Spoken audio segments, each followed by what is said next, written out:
For more now on that other big headline breaking today, outgoing Chief of Staff John Kelly giving that exit interview to the Los Angeles Times. As Jeff mentioned, one of the headlines, this statement on the border wall.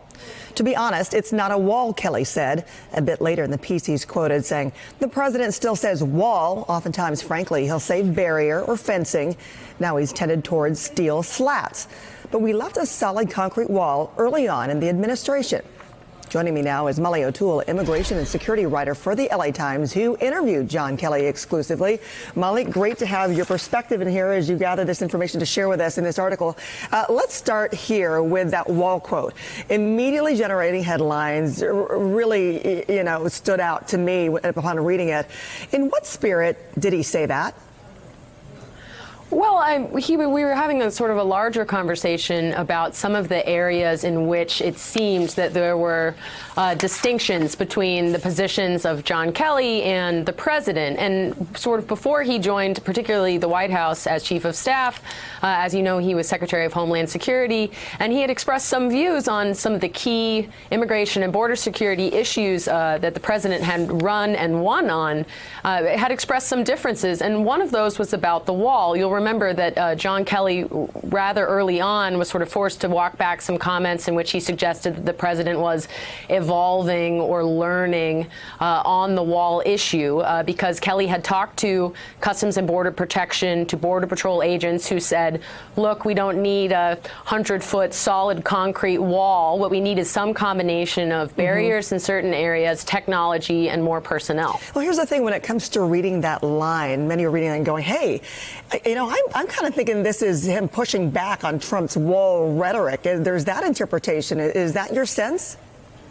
Well, I mean, we did talk about, to some extent, I referenced, of course, the shutdown and how it is primarily over the president's demands for this $5 billion for the border wall, and sort of this gap potentially between rhetoric and reality when it comes to some of these key issues. I think that probably John Kelly wouldn't suggest there's as much distance as it seems, but if the president is sort of clinging to this, frankly, his trademark of a wall, whereas others like Kelly and sort of Homeland Security professionals, border professionals on the ground are saying, well, it's not quite that, then it does suggest that there is this gap between rhetoric and reality, and it raises questions about what is politics and what is practical policy. Yeah, and of course, the big question also is, during this entire time, what was it like there with the West Wing? We've heard that the expectations of him being the adult in the room, but then also there's this general chaos in the West Wing also that we've been hearing of. Did he leave that impression or reject it?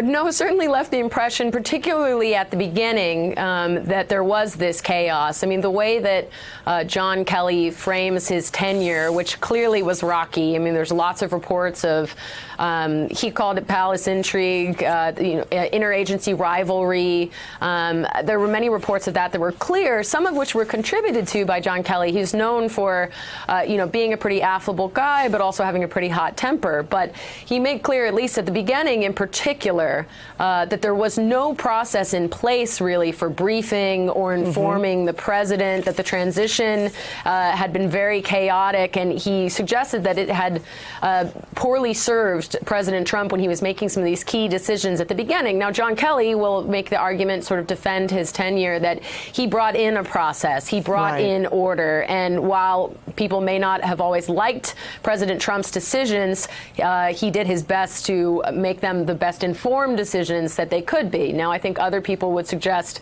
that he was not successful at being the adult in the room because of the chaos that we continued to see. But John Kelly makes the argument that his job was not to make policy, but to implement the policy and inform the president as best he could. And also what struck me when he says he defends that time measured by what the president did not do when Kelly was there at his side. What are examples of that?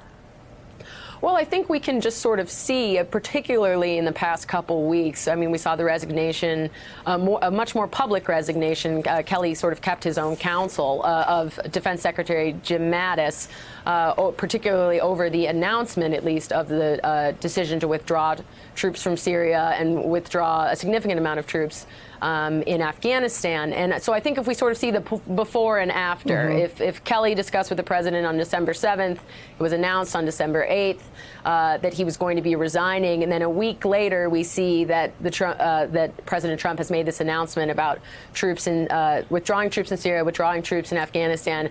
I think that is a pretty good example potentially of what John Kelly and others prevented the president from doing. You mentioned General Mattis. You can't help but compare, because you have General Mattis, who leaves his post with that scathing letter critical of the president, and then you've got General Kelly's approach. It seems tame by comparison. So do you think in essence there was any part of him that was holding back here? And is there an overall impression that he left you with about the president as a whole?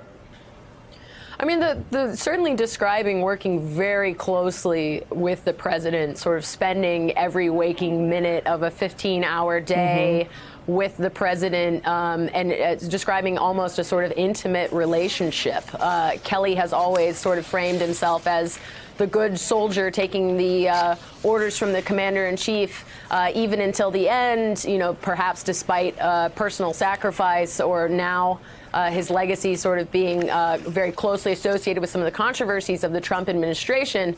But portraying himself as the good soldier, I don't think he would necessarily believe that it was appropriate for him to sort of make this public rebuke, especially having spent so much time with the president. And I do want to say that on many issues, even Kelly's defenders were surprised the degree to which he seemed fairly aligned with the president in a way that they didn't necessarily expect. Yeah, interesting how you end your article saying, you know, for that 18 months with the policy clashes, the personality clashes, why do you stick around out of duty? Was it your sense that he liked the president?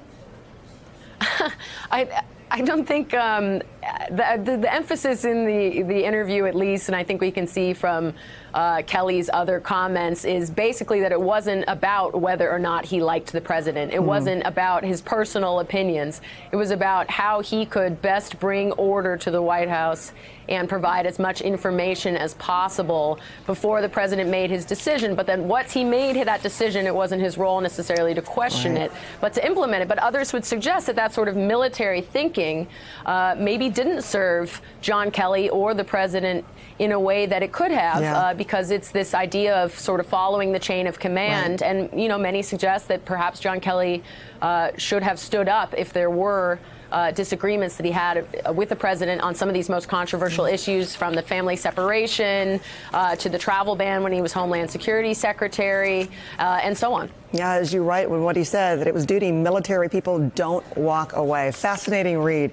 Molly O'Toole, thank you for that. Thanks. Hey there, I'm Chris Hayes from MSNBC. Thanks for watching MSNBC on YouTube. If you want to keep up to date with the videos we're putting out, you can click subscribe just below me, or click over on this list to see lots of other great videos.